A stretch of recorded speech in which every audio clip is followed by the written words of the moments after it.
Hello everyone, welcome back to Biology Adventures with Navya and Tanish. So మన ఎర్త్లో ఉన్న లేక నేచర్లో ఉన్న రకరకాల లివింగ్ ఆర్గానిజమ్స్, అసలు లివింగ్ ఆర్గానిజమ్స్ అంటే ఏంటి, మనం ఎలా వాటిని ఐడెంటిఫై చేయగలం, ఓకేనా? అది నేర్చుకున్నాం. ఇప్పుడు మనం ఇన్ని మిలియన్స్ ఆఫ్ లివింగ్ ఆర్గానిజమ్స్ ఉన్నాయి కదా, అసలు ఎలా తెలిసింది? ఓకే, ఇది ఈ ప్లాంట్కి ఈ మెడిసినల్ ప్రాపర్టీస్ ఉన్నాయి. ఓకే, ఇది మైక్రో ఆర్గానిజం, ఈ మైక్రో ఆర్గానిజం వల్ల ఈ డిసీజ్ వస్తుంది, లేకపోతే ఈ యానిమల్ వల్ల ఈ యూజెస్ ఉన్నాయి. ఓకే, సో ఇలాగా మనకి ఇన్ని మిలియన్స్ లో ఎలా తెలుస్తుంది? సో అదే తెలుసుకుందాం మన నెక్స్ట్ చాప్టర్ లో. సో మన next chapter taxonomy. So actually this is the foundation అనమాట. సో దేనికి ఫౌండేషన్ అంటే ఈ మిలియన్ ఆర్గానిజమ్స్ అన్నిట్లో సో వాటి యొక్క యూజర్స్ అన్నీ తెలుసుకుని అసలు ఎలా తెలుసుకున్నారు, దీని ద్వారా తెలుసుకున్నారు. అసలు ఏంటిది అంటే చెప్పాను కదా, సో ఇన్ని ఆర్గానిజమ్స్లో దానికి మనం ఎలా ప్రతి దాని గురించి తెలుసుకున్నామంటే, సో ఏం చేశారు మన సైంటిస్ట్ కాదు, ఫస్ట్ వచ్చి మన కరోలస్ లినియస్, విన్నారా? స్వీడిష్ సైంటిస్ట్ అనమాట. ఆయన వీటన్నింటినీ కూడా అరేంజ్ చేశారు, ఒక గ్రూప్స్గా అరేంజ్ చేశారు. ఎందుకంటే ఇప్పుడు ఒక లైబ్రరీ ఉంది, లైబ్రరీలో రకరకాల బుక్స్ ఉంటాయి, అన్నీ కూడా విచ్చలవిడిగా పడిపోయి ఉన్నాయి. సో ఈయనకి ఏమనిపించింది, ఇలా పడిపోయి ఉంటే అసలు మనకి ఏం తెలుస్తుంది, మనం పుట్టక ముందు ఏం జరిగింది, ఏ ఆర్గానిజమ్స్ ఉన్నాయి, సో వీటిలో ఏమన్నా మనకు ఉపయోగపడే ఉన్నాయా అని ఇలాగా ఆలోచించుంటారు. సో ఆలోచించి ఆ బుక్స్ అన్నిటినీ ఇప్పుడు మనం ఒక అరేంజ్ చేస్తే ప్లాంట్స్ కి సంబంధించిన బుక్స్ అన్ని ఒక చోట, యానిమల్స్ కి సంబంధించిన బుక్స్ అన్ని ఒక చోట, ఓకేనా, మైక్రో ఆర్గానిజం సంబంధించిన బుక్స్ ఒక చోట, లేదా లిటరేచర్ బుక్స్ ఒక చోట, అలాగే స్టోరీ బుక్స్ ఒక చోట, సైంటిఫిక్ బుక్స్ ఒక చోట, ఇలాగా అరేంజ్ చేసామంటే ఎవరైనా వెళ్ళి చదవాలి అనుకున్న వాళ్ళకి ఈజీ అవుతుంది కదా. ఓకే, నాకు ఈ బుక్స్ కావాలి, సో నేను ఓకే ఈ ప్లేస్కి వెళ్తే ఇక్కడ ఆ బుక్స్ అన్ని అవైలబుల్గా ఉన్నాయి అని తెలుస్తుంది కదా. సో అలాగా మొత్తం లివింగ్ ఆర్గానిజమ్స్ అన్నిటినీ కూడా ఒక గ్రూప్స్గా అరేంజ్ చేశారు. వాటి యొక్క సిమిలారిటీస్ని బట్టి, వాటి యొక్క డిఫరెన్సెస్ బట్టి, వాటి యొక్క ఎవల్యూషనరీ రిలేషన్షిప్ బట్టి, ఇలాగా వీటన్నిటిని బేస్ చేసుకుని వాటిని గ్రూప్స్గా అరేంజ్ చేశారు. అరేంజ్ చేసి సో ఒక సిమిలారిటీస్ ఉన్న ఆర్గానిజమ్స్ అన్ని ఒక గ్రూప్లో, కొంచెం దగ్గర రిలేషన్ ఉన్న ఆర్గానిజమ్స్ అన్ని ఒక గ్రూప్లో, ఇంకొంచెం బాగా క్లోజ్గా ఉన్న ఆర్గానిజమ్స్ అన్ని ఒక గ్రూప్లో, ఇలా అరేంజ్ చేశారనమాట.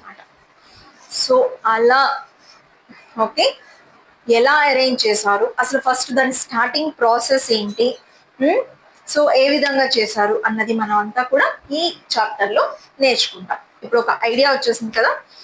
సో ఇందులో ఫస్ట్ వాళ్ళు ఏం చేశారంటే, ఇందులో ఫస్ట్ మెథడ్ వచ్చి ఫస్ట్ ఏం చేయాలి, ఐడెంటిఫికేషన్.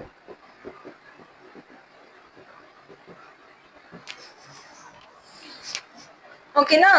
సో సడన్ గా ఇప్పుడు ఒక ఫారెస్ట్ లోకి వెళ్ళారు, అందులో ఆబ్వియస్లీ ఒక 500 స్పీషీస్ ఆఫ్ ప్లాంట్స్ ఉంటాయి, ఇంకొక 500 స్పీషీస్ ఆఫ్ ఫంగై ఉంటుంది, యానిమల్స్ ఉంటాయి, బ్యాక్టీరియా ఉంటుంది, ఇవన్నీ ఉంటాయి కదా. సడన్ గా ఒక సైంటిస్ట్ కి ఒక అన్నోన్ ప్లాంట్ కనిపించింది, ఓకేనా. సో ఆ unknown plant what is it అన్నదే ఐడెంటిఫికేషన్. ఫస్ట్ ఏం చేయాలి మనం ఈ అరేంజ్మెంట్ లో, మనకి ఫస్ట్ కావాల్సింది ఏంటి ప్రాసెస్, ఫస్ట్ మనం ఐడెంటిఫై చేయాలి. Okay, so any organism first you need to recognise it and then identify based on its observable and distinguishable characteristics. అదే మనం ఐడెంటిఫికేషన్ అంటారు. సో వాట్ ఈజ్ ఇట్ అన్నది ఫస్ట్ ప్రాసెస్ అన్నమాట.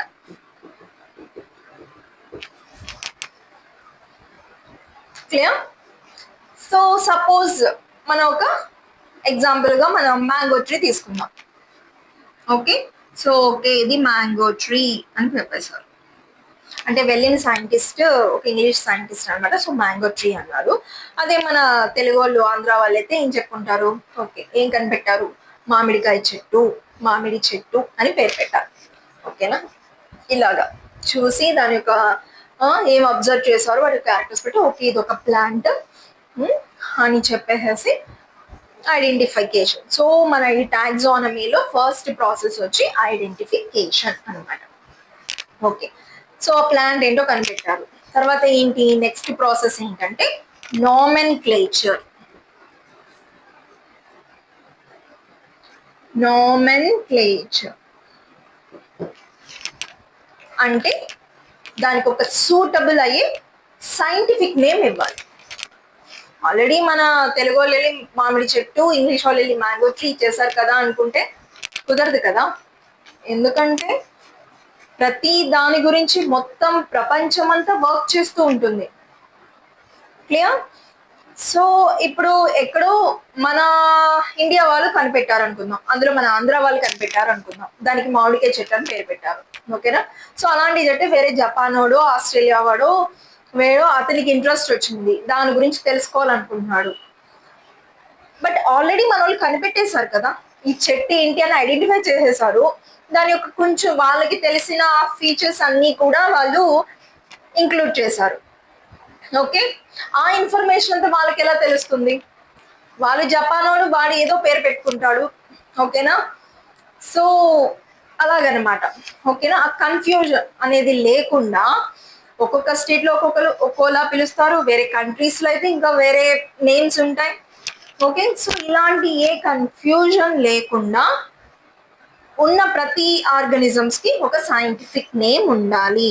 అప్పుడే యూనివర్సల్ గా recognise చేయడానికి, వాటి మీద రీసెర్చ్ చేయడానికి, ఆల్రెడీ రీసెర్చ్ చేసి ఉన్నారా లేదా అని చెప్పి, ఆల్రెడీ ఏదైనా ఇన్ఫర్మేషన్ ఉందా అని చెప్పి ఫర్దర్ రీసెర్చ్ చేయడానికి, ఆ ఫర్దర్ సైంటిస్ట్ కి ఆ ఇన్ఫర్మేషన్ తీసుకోవడానికి, అన్నింటికి కూడా వీటికి ఒక పేరు అనేది యూనివర్సల్ నేమ్, ఒక సైంటిఫిక్ నేమ్ ఇవ్వాలి.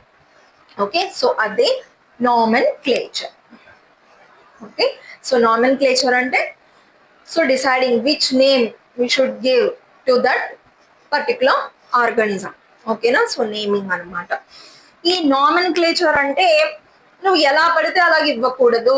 ఓకేనా, సో ప్రతి ఒక్కరూ కూడా మన ఇష్టం నేను ఈ పేరు ఇస్తాను, యూనివర్స్ లో అందరూ ఇది ఫాలో అవ్వండి అనడానికి వీలు లేదు. కంపల్సరిగా ఒక రూల్స్ అనేవి ఉంటాయి, ఆ రూల్స్ ని మీరు ఫాలో అవ్వాల్సింది అని చెప్పి ఒక ప్రపోజ్ చేశారు కరోలస్ లిన్నేయస్. చెప్పాను కదా, ఈయన 18th century స్వీడిష్ సైంటిస్ట్. ఆయన బైనామియల్ నామెన్క్లేచర్ అనే దాన్ని ఇంట్రడ్యూస్ చేశాం. బై అంటే ఏంటి, టూ, రైట్? నామియల్ అంటే నేమ్. అంటే ఇప్పుడు మీరు ఏ ప్లాంట్ ని ఐడెంటిఫై చేశారో, అది ఏ ఆర్గానిజం ఐడెంటిఫై చేశారో దానికి నేమ్ ఇవ్వాలి అంటే, ఒక యూనివర్సల్ నేమ్, సైంటిఫిక్ నేమ్ ఇవ్వాలంటే, so you must follow this binomial nomenclature. అంటే సో దానికి కంపల్సరిగా 2 నేమ్స్ ఉండాలి. ఓకే, మనం ఏం కనిపెట్టాం, మ్యాంగో ట్రీ కనిపెట్టాం కదా, దాని సైంటిఫిక్ నేమ్ ఎలా ఇచ్చారంటే మ్యాంగిఫెరా ఇండికా.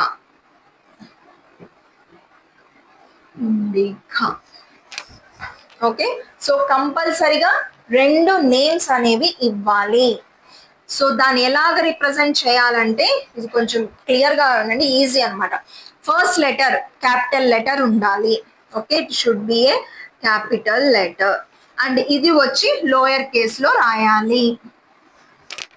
ఓకే, నెక్స్ట్ మీరు రిటర్న్ గా రాస్తుంటే దానికి ఇలాగా సపరేట్ గా నేమ్స్ ని అండర్లైన్ చేయాలి. ఓకేనా, మీరు ప్రింట్ ఓకే వర్డ్ లో ఓకేనా సాఫ్ట్ కాపీలో మీరు టైప్ చేయాలనుకుంటే it should be a italicised. Clear? కంపల్సరిగా నేమ్ కి 2 నేమ్స్ ఉండాలి. సో ఈ 2 నేమ్స్ ఏంటంటే, ఒకటి ఇట్ రిప్రజెంట్స్ ద జీనస్. ఈ జీనస్ ఏంటి అన్నది మనం తర్వాత చూస్తాం. ఓకేనా. Next second name represent specific epithet. ఇది క్లియర్ అండి. చాలా మంది దీని స్పీషీస్ అంటారు. ఓకేనా. First name genus, second name species అని చెప్పి చాలా మంది చెప్తుండ కాదు. ఏంటంటే స్పీషీస్ అంటే ఈ మొత్తాన్ని కలిపి మనం స్పీషీస్ అంటాం. Mangifera indica is a species. Okay. అందులో ఫస్ట్ నేమ్ వచ్చి represent genus and second one is the specific epithet. So this is the binomial nomenclature. Clear? Binomial nomenclature ante, so if you are giving a name, scientific name to the any organisms, we must have a two names. One first name starts with a capital letter and second one with lowercase, and first one represents the genus and second one is the specific epithet. So who introduced, very important question, so that is the Carolus Linnaeus. Okay, Carolus Linnaeus is a 18th century Swedish scientist. He proposed this binomial nomenclature and this is only followed by till now. Clear? So this is about the nomenclature, the second one. And the final third one is the classification.